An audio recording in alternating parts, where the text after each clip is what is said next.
I'm passionate about stories with an Australian link that, deserve to be told.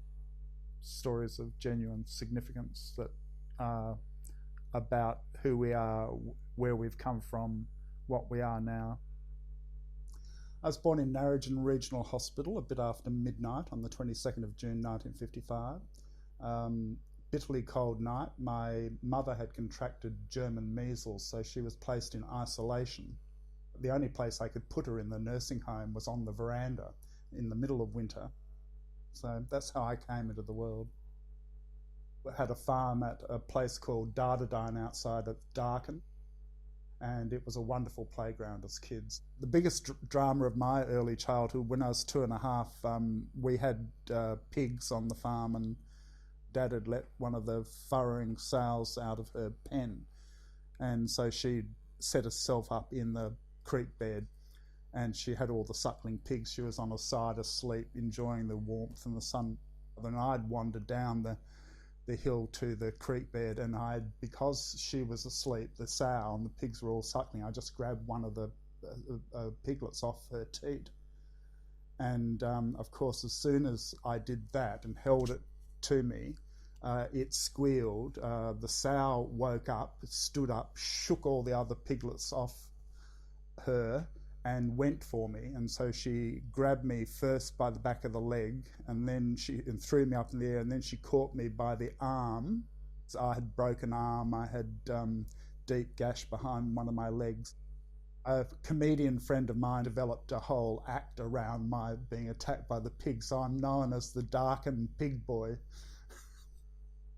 I used to read all of Enid Blyton's books.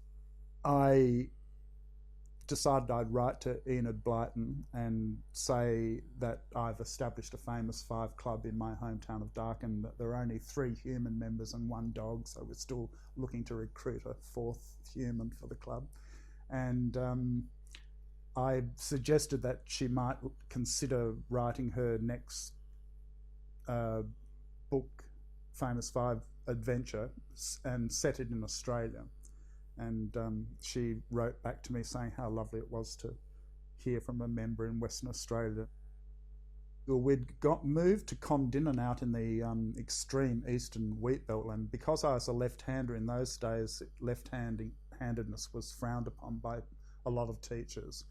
And so my first 6 months, I was often being hit with a ruler on my left hand, and the teacher would force me to write with my right hand. And of course, that upset me enormously.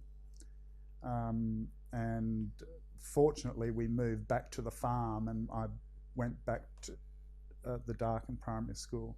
And my teacher, Pixie Wiley, what a wonderful name, Miss Pixie Wiley, she was all in favour of my left-handedness, and it wasn't a problem. And so, life just was, so much better. So I went to Scotch College in Swanbourne for the final 2 years. Half of them weren't very good teachers at all, in fact. But there were a couple of teachers who were remarkable, and Harry Broadbent, the geology teacher, just legendary. He used to come into the classroom each geology lesson and his first opening line would always be, "There's romance in rocks, my lads, romance in rocks." And Buzz Parkinson was my English teacher, and he was always smoking the pipe in class. So the whole classroom would be filled with this beautiful, sweet aroma of this tobacco that he used to be shoving into this pipe. Those sorts of things, I remember very vividly. My favourite story is a yet unmade documentary, and I hope one day it does get made, because it deserves to be. It's about a young New Zealander called John Aspinall, who came to Western Australia in 1896 at the height of the gold rush. When he got to the goldfields, he bought camels and employed an Afghan cameleer called Amzula. So he kept a diary. He had been prospecting for about 3 years. There was a violent thunderstorm, and he got struck by lightning. And he had 2 mates with him, and they buried him, and they made a makeshift headstone. Anyway, years later, another contemporary prospector called Alf came accidentally across this lonely grave in the middle of nowhere. He ended up trying to track down who this young man was.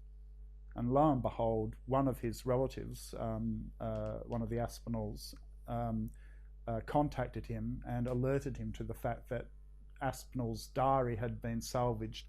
So Alf Thompson got permission to actually reproduce the diary, and it was in a book called "And Some Found Graves." You know, some found gold, and all others just found graves.